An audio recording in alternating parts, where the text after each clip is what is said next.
Your husband got another woman pregnant. Pay me $200,000 in damages. You scum.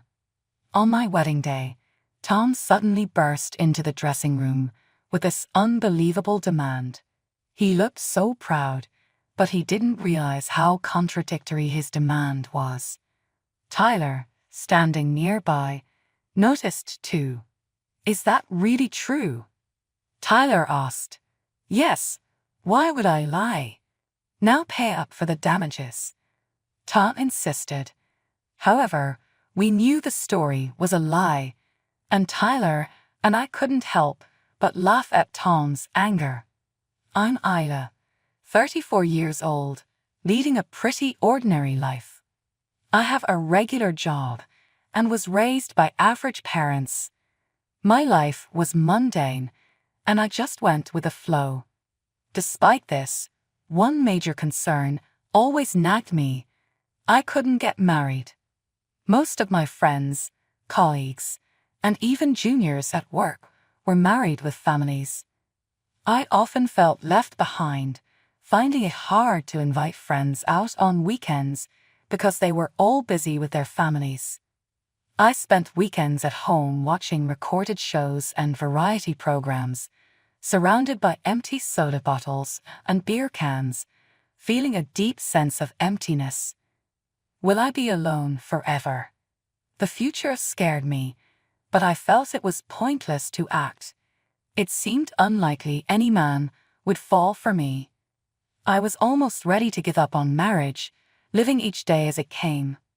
Then a turning point came. I got a boyfriend named Tyler, who was just a normal, kind guy. We met through work when he came to our company as a new client. Our conversations started off formal but gradually got closer until we started dating. One day, Tyler casually proposed, "Hey, let's get married, shall we?" Taken aback, I let out a silly sound. Looking at Tyler, who smiled gently, I accepted his proposal, truly happy. I had almost given up, but now I was about to marry a wonderful man. I was lost in the fluffy feeling of starting a new and happy life with Tyler. But I had forgotten something important. One person in my life was far from ordinary. My sister, Sasha. She's close in age and has always been mean to me. As a kid, she'd take my toys or hide my things. Even on my birthday, she broke my toy because she didn't get one. In elementary school, she'd spill juice on my homework or hide my pencil case. "Sis, where did you put the book I borrowed from my friend?" I asked. "A book? I don't know. Maybe you lost it. I feel sorry for your friend lending you stuff just to lose it," she'd say, smirking. I knew it had to be Sasha. When I pressed her, she reluctantly took it out of her desk and threw it at me, careless and indifferent to the fact that it was borrowed. Because of her rough handling, I had to replace things she broke or dirty with my own allowance. I stopped borrowing from anyone, but Sasha still used my stuff without asking and returned it dirty. Through middle and high school, Sasha's harassment never stopped. She needed to find something else to enjoy. I pitied her, but then, in my sophomore year of high school, she did the unthinkable. She stole my boyfriend. A few days before I found out, I couldn't reach him and was worried. Then Sasha started fiddling with her phone in front of me, smirking. Clearly, she wanted me to ask. "What are you doing?" I asked casually. "Guess what?" she said, smirking. "I don't know. Your boyfriend. He's cute, isn't he?" she replied, showing me a photo of her and my boyfriend, close like a couple. "Why?" I asked, shocked. Sasha just smiled smugly. "I took your boyfriend." "What?" I exclaimed. "I found him on social media and made a move. It was easy. I've liked him since you showed me his photo." I was stunned. He hadn't been in touch because he'd switched from me to my sister. "He's not someone who would just switch like that," I protested. "Then what's this?" Sasha proudly showed me their social media interactions. I didn't want to see it, but I had to confirm if her story was true. Reluctantly, I scrolled through the messages. There were messages of him saying he liked Sasha more and was leaving me. "No way," I whispered. See, he likes me, not you. So stop talking about my boyfriend now. Sasha's triumphant face left me speechless.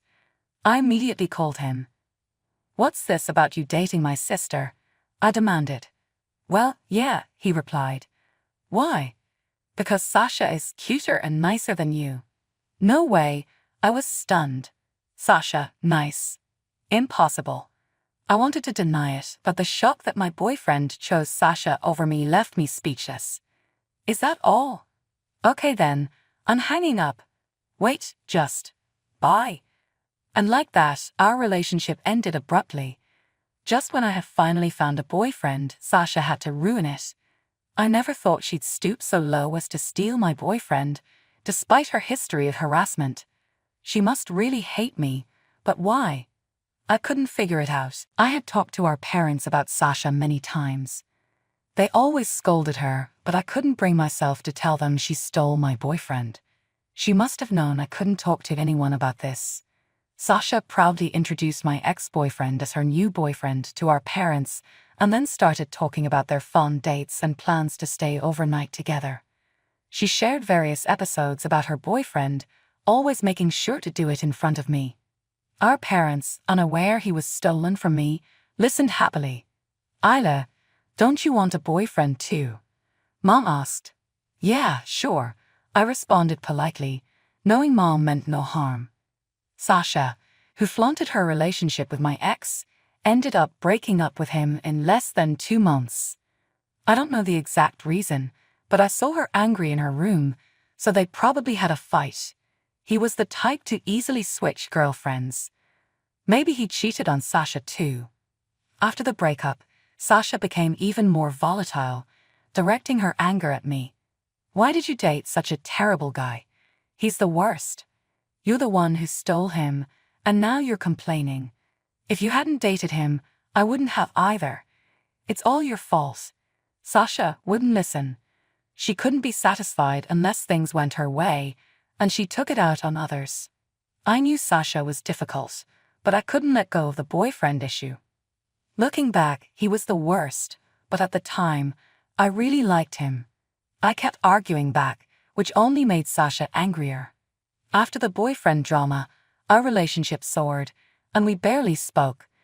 Eventually, Sasha went to college and moved out, making our relationship neutral, neither good nor particularly bad. But then her marriage triggered her to start harassing me again. Her partner was Tom Johnson, whom she met at a mixer and later married. Congrats, sis, I said at her wedding, offering congratulations. I thought she'd be happy, but she mocked me instead. Aita, sorry for getting married before you. You should find a good man and get married too, though it's probably impossible for you.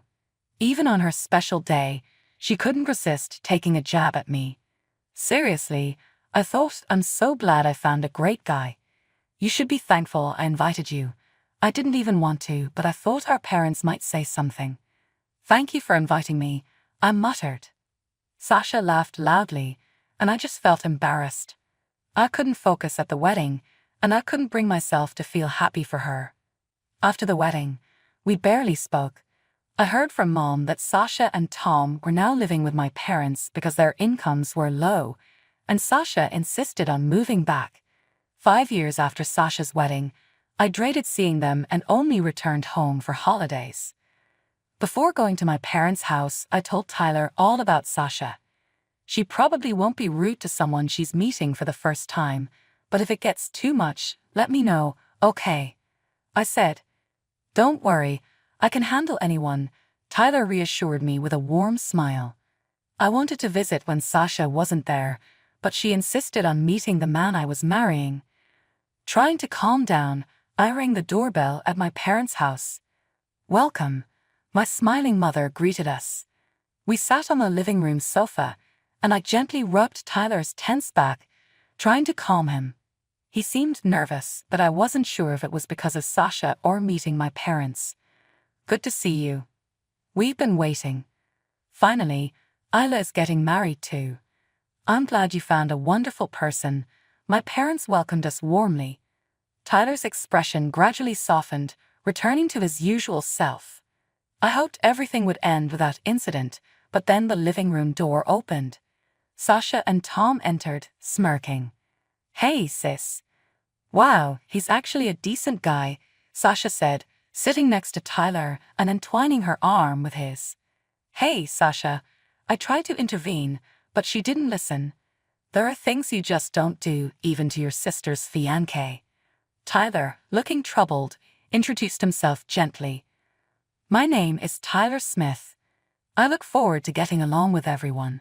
"So your name is Tyler," Sasha said, overly familiar for a first meeting. I couldn't hide my disgust and frowned. "Aita, don't make such a face." "It's rude," Sasha said, glaring at me. "Sorry, it's nothing," I reluctantly apologized, not wanting to escalate things. My apology seemed to please Sasha and Tom, who then bombarded Tyler with questions about how we got along, who proposed, and why we decided to get married. Their crude choice of words made me frown again, and Tom noticed. "What's with that face? You're already unattractive enough." "Stop it," Tom said harshly. He probably thought it was okay to talk to me that way because of Sasha's attitude towards me. Finally, with our parents' intervention, our visit ended. Tyler and I headed home. "Sorry for all that," I said. "It's okay." "Are you all right, Aita?" Tyler was concerned, and despite everything, he was smiling. I felt happy but also anxious about whether it was right for me to marry him. He was such a wonderful person. Didn't he deserve someone better than me? But I couldn't voice this doubt to him directly. What should I do? This question weighed heavily on my mind as our wedding preparations continued. Half a year later, having registered our marriage, we were about to have our wedding ceremony in a solemn hall. Looking back over these 6 months, my life had been miserable. Sasha, who had eavesdropped on a conversation between my parents and me, figured out where Tyler and I lived. Since then, she and Tom would barge into our house, drink, and make a racket. Despite my repeated requests not to come over, they wouldn't listen. "Why did someone like you even get married? Can't believe you're Sasha's sister. Why are you so ugly? It's embarrassing to have a relative like you," Tom sneered. I couldn't respond. "Say something," he shouted, startling me. I trembled as Tom continued his tirade. "You make me sick. I'm leaving." Every time he came over, he'd get mad and leave on his own. Tom was simply using me as an outlet for his stress. I thought if I endured it, it would eventually end. Even if we had our wedding, their behavior wouldn't change. Should we move? Lost in thought, the door to the waiting room opened. "Aita, are you okay?" Tyler asked, smiling kindly as usual. "Yes, I'm fine. Thank you," I replied. We chatted briefly to ease each other's tension. Just as I brought up a new topic, the door opened again. Startled, I turned to see an angry Tom and a tearful Sasha. "Your husband got another woman pregnant. Pay us $200,000 in damages, you jerks," Tom shouted. Tyler and I burst into laughter, and Sasha and Tom were dumbfounded. "Hey, what's so funny?" "This is serious," Tom yelled. "Is there any proof?" Tyler asked. Sasha told me. Tom replied, as if that settled everything. "If Sasha says it, it must be true," Tyler mocked. "Yes, Tyler got me pregnant," Sasha added. "How?" I asked. Sasha was perplexed by my question. Tom scolded me for being crude, but I wasn't going to back down. "Big sis, you have a condition that prevents you from getting pregnant, right?" I reminded Sasha. She awkwardly averted her gaze. "You blurted it out once when you barged into our house drunk. Tyler heard it too, so it's not a misunderstanding. You also told Mom about it, right? Let's check with her." Ignoring Sasha's attempts to stop me, I called for my mom. My parents, Tyler's parents, and other relatives who heard the commotion filled the room. In front of everyone, I boldly asked about Sasha's condition. At first, my mom hesitated, but upon explaining the situation, she confirmed it. Yes, Sasha has a condition that prevents her from getting pregnant. She told me herself, and I even went with her for tests because she was anxious. Mom said, She looked at Sasha and Tom with intense anger. "Sasha, why didn't you tell me?" Tom asked, visibly panicking. "Because I thought you'd leave me if I did. You love kids, after all," Sasha admitted. "But that's no reason to deceive me. What are we going to do now?" Tom asked as they started arguing without apologizing to us. The scene was disgraceful. Sasha had lied to Tom, falsely accusing Tyler to extort money. "Why did you lie like that, Sasha?" "Well, answer me," my father commanded. "I needed money. I talked with Tom about pretending Tyler got me pregnant to extort money, and Tom agreed," Sasha admitted quietly. "What about proof?" "You need solid evidence to claim damages," I pointed out. "I hadn't thought about that," Sasha said after a brief silence. They had only thought of the immediate moment, nothing more. Just then, one of the relatives, my mother-in-law, spoke up. "Tom, you're cheating, aren't you?" The room became chaotic again. "What? Me? Cheating? Why would you say that?" Tom stammered. "I've seen you at the supermarket with a woman who's not Sasha, and with a child too," she replied. One shocking revelation after another came to light. "Is that true?" I asked, speechless. "Well, this is unbelievable," Tyler muttered. In her anger, Sasha tried to destroy some of the waiting room's furnishings. My father quickly intervened, and Sasha and Tom were eventually taken outside. The wedding proceeded normally, without them. Thankfully, the ceremony and reception went smoothly. After the wedding, I asked my parents to keep an eye on Sasha and Tom, but I wondered how long that would last. Should we move or consult a lawyer? I didn't know where to start, but I knew we had to act quickly. What if they barged into our house again like usual? They seemed to hold a grudge against us, and it wouldn't end easily. Later, there was no contact from Sasha or Tom. Maybe they settled everything without us knowing, but could something that convenient happen? One day, the doorbell rang. Tentatively, I looked through the monitor and saw an agitated Tom. "Tyler, it's Tom," I called. Next to me, Tyler looked at the monitor. "He looks pretty angry. What's his problem now?" Tyler seemed wary of Sasha and Tom. "I'll go talk to him," Tyler decided. "Really? Are you sure that's safe?" I asked, concerned. "We won't get anywhere without taking action. Stay hidden and be ready to call the police if anything happens," he said, handing me his smartphone before walking toward the front door. "Yes, what do you want?" Tyler asked calmly, while Tom started yelling excitedly. "Let me in," Tom demanded. "That's not possible." "We can talk here if you have something to say," Tyler replied. "Shut up," Tom shouted, and I heard Tyler's startled voice. Tom barged into the house. "Tom, what do you think you're doing?" Tyler asked. "Shut up. Your wedding has caused me so much trouble. If it weren't for that, my affair wouldn't have been exposed."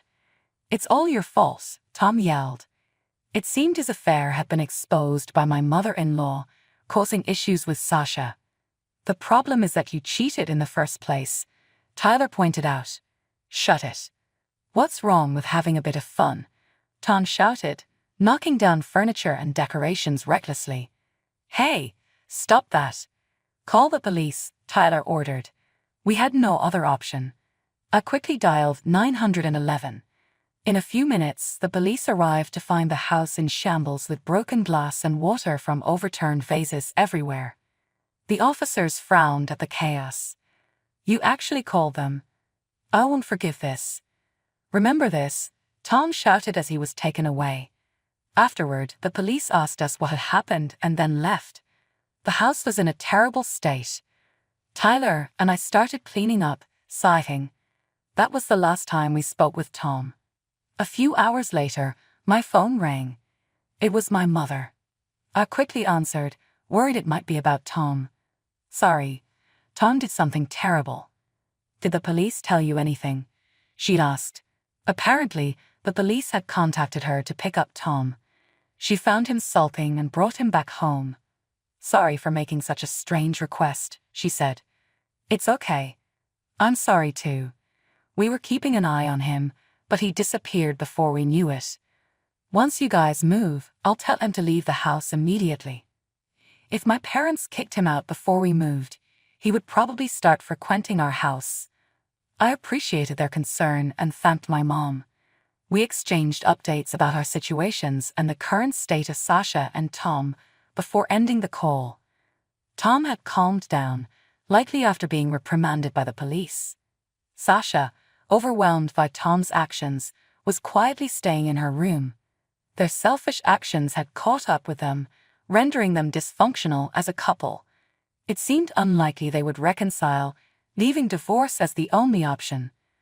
My mom promised to keep me informed of any developments. Later, my mom contacted me about Sasha and Tom. As anticipated, they had divorced. Tom left quietly, but Sasha, claiming it was her parents' house, refused to leave. Her actions angered my dad. They had tried to frame us and extort money, continually lying about various things. My usually gentle father became so angry his face turned red, finally making Sasha realize the gravity of her actions. She decided to leave. Fortunately, by then our move was complete, and we were relieved. We hadn't shared our new address with anyone, so it was unlikely she would find us. Finally, it was all over, I thought. We didn't have to be afraid anymore. But the day after my mom's call, Sasha called me. Reluctantly, I answered. "Hey, Isla, how are you? I got kicked out, you know. I have no money. Can I stay at your place?" "Oh, you moved, right? Where are you now?" she asked. "What? Stay with us? What are you talking about?" I was furious. "Wait, are you mad too? I didn't do anything wrong. Are you still holding a grudge about the past? I can apologize for that. Let's live together again," she continued as if nothing had happened. "Can you stop making a mockery of me?" I snapped. "Holding a grudge? Of course I am. What about the wedding? You forgot your own condition and drunkenly blabbered on, then demanded money from Tyler for getting you pregnant. Stop joking around. You only use us when it's convenient for you. I'm embarrassed to even call someone like you my sister." Before I knew it, I had let out everything I had been holding back against Sasha. Do you understand how I feel? If you do, then don't ever try to involve yourself with us again. The line went dead with a click. It was finally over. I didn't care anymore about not receiving an apology. She should never involve herself with us again. I felt satisfied just having said what I needed to. Half a year after the turmoil, Tyler and I were living a normal life. Although thinking about those times still upset me, I was happy we had effectively cut ties with Sasha and Tom. The only regret was not getting compensated for the furniture Tom destroyed, but I didn't want to initiate contact with them over it. In fact, our home felt more serene now. Despite everything, being with Tyler and enjoying our simple life brought me immense happiness. I was just grateful for the normalcy we had now.